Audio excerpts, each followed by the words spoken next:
Bagian 3, Tren Manajemen Proyek TI.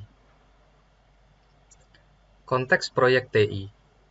Proyek TI bisa sangat beragam dalam hal ukuran, kompleksitas produk yang dihasilkan, area aplikasi, dan kebutuhan sumber daya. Jadi yang namanya proyek TI itu sangat beragam, ya, dan kompleksitasnya pun beragam. Jadi mulai dari pekerjaan infrastruktur atau proyek infrastruktur TI, ya, pengembangan jaringan, ya, LAN di dalam gedung, itu pun skalanya beda-beda, ya. Jadi pengembangan LAN, misalkan jaringan di dalam satu ruangan, ya, dalam satu rumah sampai satu gedung, kan pasti beda-beda.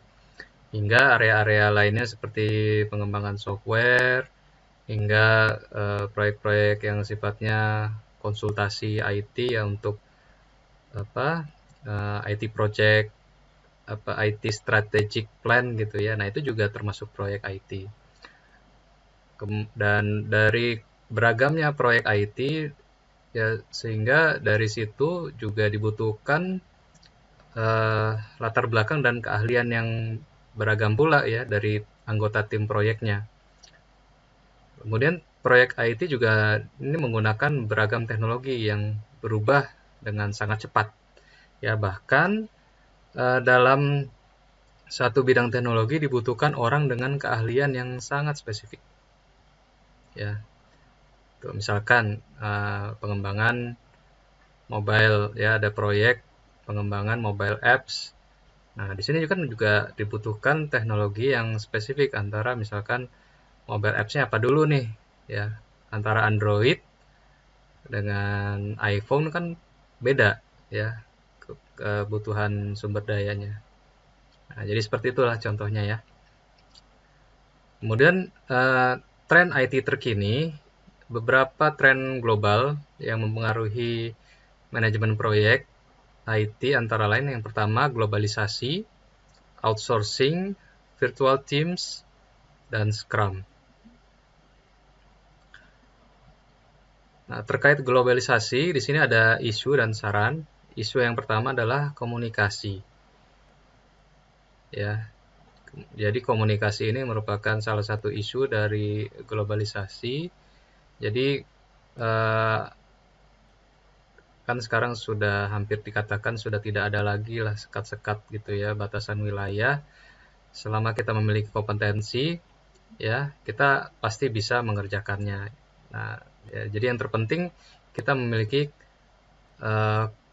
keterampilan dalam komunikasi. Jadi di era seperti ini, setidaknya kemampuan untuk berkomunikasi secara aktif, baik verbal, ya, maupun non-verbal, ya, tertulis, itu harus bisa gitu, ya. Kemudian trust, ya, ada isu mengenai trust.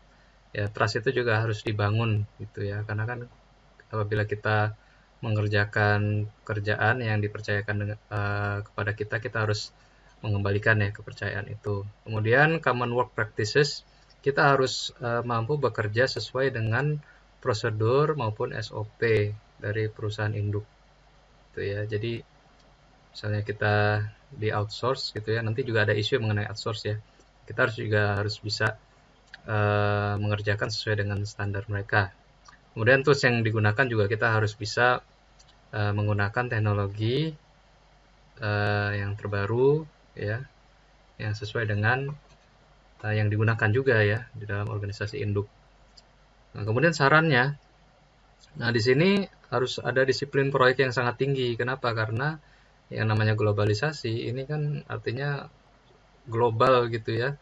Jadi ada istilah the world is flat itu karena memang sudah tidak ada lagi sekat-sekat batasan wilayah dan geografis. Jadi yang penting di sini adalah kedisiplinan, ya, dalam mengerjakan proyek. Jadi jangan mentang-mentang nggak dipantau gitu, ya, oleh perusahaan induk, kita seenaknya aja gitu, ya, mengerjakannya. Kemudian think globally but act locally.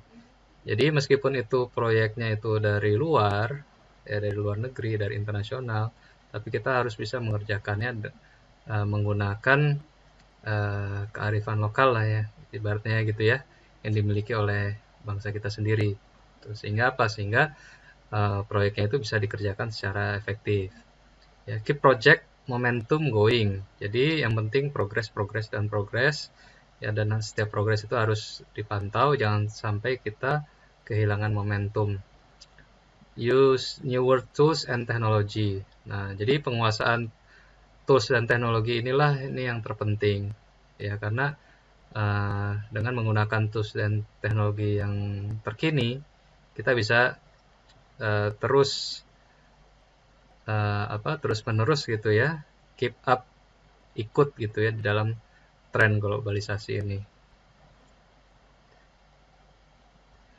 Kemudian yang berikutnya tren mengenai outsourcing. Jadi outsourcing ini merupakan salah satu upaya untuk mengurangi beban biaya. Ini salah satu solusi. Nah, tantangan yang terbesar adalah bagaimana caranya agar investasi TI yang sifatnya strategis ini ya dengan strategi outsourcing dapat meningkatkan enterprise arsitektur. Jadi enterprise arsitektur sebuah perusahaan atau sebuah organisasi itu bisa selaras antara infrastruktur TI dengan proses bisnis ya, sehingga ini semuanya bisa saling terintegrasi dan standar. Nah, di sini manajer proyek hendaknya terbiasa menangani negosiasi-negosiasi kontrak dan beberapa isu outsourcing lainnya.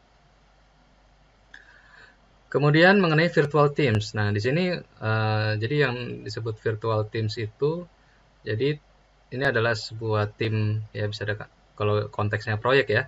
Jadi tim proyek yang lokasinya tersebar. Jadi tidak di dalam satu lokasi yang sama. Nah, beberapa keunggulan dari virtual teams adalah yang pertama, meningkatkan competitiveness dan responsiveness. Jadi kita bisa meningkatkan daya saing kita, dan kita sangat responsif ya kalau kita memiliki anggota tim yang tersebar di berbagai negara ya, karena kan kita kerjanya 24/7 itu 24 jam sehari gitu ya istilahnya ya. Dan di sini meringankan beban biaya karena yang namanya virtual teams ya bebas, dia kerjanya boleh dari rumah, nggak masalah gitu ya, jadi nggak membutuhkan banyak office space atau kantor. Kemudian menyediakan banyak expertise dan flexibility yang dengan memiliki anggota tim yang berasal dari seluruh penjuru dunia yang dapat bekerja siang dan malam gitu ya. Jadi bisa jadi di Indonesia sekarang itu pagi, ya di belahan bumi lain kan malam. Jadi waktu orang istirahat, kita kan kerja. Jadi secara 24/7 ya 24 jam sehari itu ya terus-menerus tuh bisa dikerjakan gitu ya istilahnya gitu.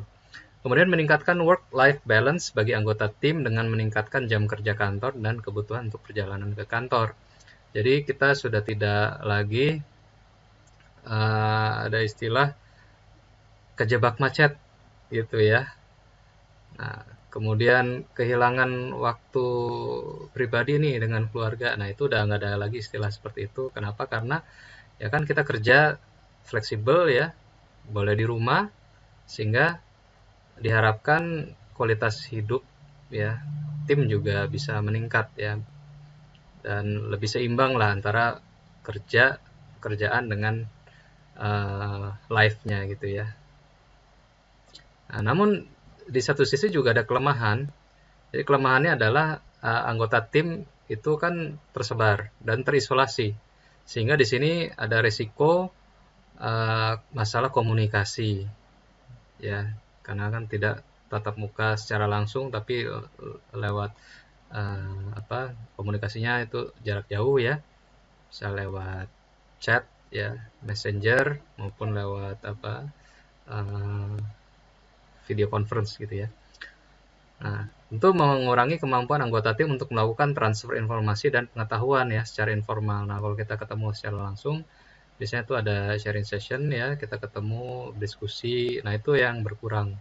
Kemudian meningkatkan ketergantungan terhadap teknologi ya untuk mencapai tujuan pekerjaan. Nah, jadi kita semakin tergantung terhadap teknologi ya. Jadi kalau misalnya ya setiap meeting kan harus menggunakan teknologi Vicon ya paling enggak. Nah, itu kita terus menerus tuh menggunakan teknologi tersebut. Nah, kemudian yang terakhir adalah tren IT yang terakhir adalah Scrum ya, IT project. Nah, jadi Scrum ini belakangan memang jadi memang trending. Tapi memang ini bukan murni miliknya IT saja ya dalam software development, tapi juga bisa dikembangkan untuk pekerjaan lainnya. Jadi di dalam Scrum ini ada beberapa aturan yang simple sebenarnya. Jadi ada 3 peran. Ada yang sebagai product owner. Biasanya product owner ini dari pemberi kerja. Kemudian ada Scrum Master. Nah, disinilah posisi seorang project manager gitu ya. Kemudian ada tim project. Nah, jadi setidaknya kalau Scrum itu ada tiga role gitu ya, ada 3 peran. Kemudian ada 5 events ya, sprint planning, daily Scrum ya, kemudian sprint review dan retrospektif ya. Jadi sprint ada beberapa sprint ya, ini menunjukkan berapa kali durasi iterasinya. Ada sprint backlog, jadi semua requirements ini masuknya ke backlog ya. Kemudian ada daily scrum ya, setiap hari harus ada planning nih, apa yang mau dikerjakan, ada nggak kendalanya gitu ya, biasanya ada daily scrum. Nah, kemudian secara periodik dilakukan review, namanya sprint review. Nah, ini untuk mengukur progres nih terhadap apa yang telah dilakukan di dalam sprint ya, sejauh mana itu menyimpang dari sprint planning. Nah, kemudian apa yang harus dilakukan?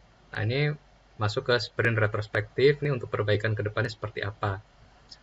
Kemudian ada 3 artifak ya, artifak yang dihasilkan, ada product backlog. Ini semua requirements-nya masuk ke sini, ada sprint backlog. Ini adalah requirements yang dijalankan dalam sebuah sprint ya. Kemudian ada product increment. Nah, di product increment nih apa yang sudah dikerjakan ya, total apa semua yang pekerjaan yang sudah selesai lah, statusnya done gitu ya. Nah, jadi ya kalau ini secara manual nih kita akan memiliki yang namanya Scrum board ya, yang bisa dilihat oleh semua orang. Jadi mana yang harus dilakukan? Ini product backlog ya, sprint backlog ini masuknya di sini. Apa yang dilakukan dalam setiap sprint dan apa yang sedang dikerjakan, ini yang tengah ini, dan apa yang sudah selesai. Ini masuknya ke dan. Ya, nah inilah gambaran Scrum board. Nah, kalau sekarang sudah ada versi digitalnya ya, sudah banyak sekali produknya ya. Misalkan kalau pernah pakai Trello gitu ya, ini juga kita bisa manfaatkan Trello dengan membuat Scrum board gitu ya di dalam Trello dan bisa dipantau oleh semua orang. Baiklah, sampailah kita pada diskusi yang ketiga, yang terakhir ya. Jadi bagaimana menurut Anda caranya agar virtual teams dapat bekerja secara efektif dalam suatu proyek IT? Dan jelaskan mengapa Scrum menjadi salah satu tren yang mempengaruhi manajemen proyek IT. Silakan dijawab di dalam forum diskusi ya, di web kuliah.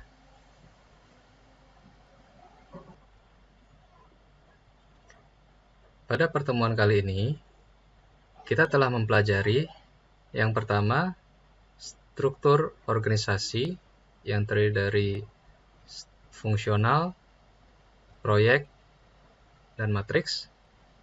Kemudian, siklus hidup proyek dan siklus hidup produk.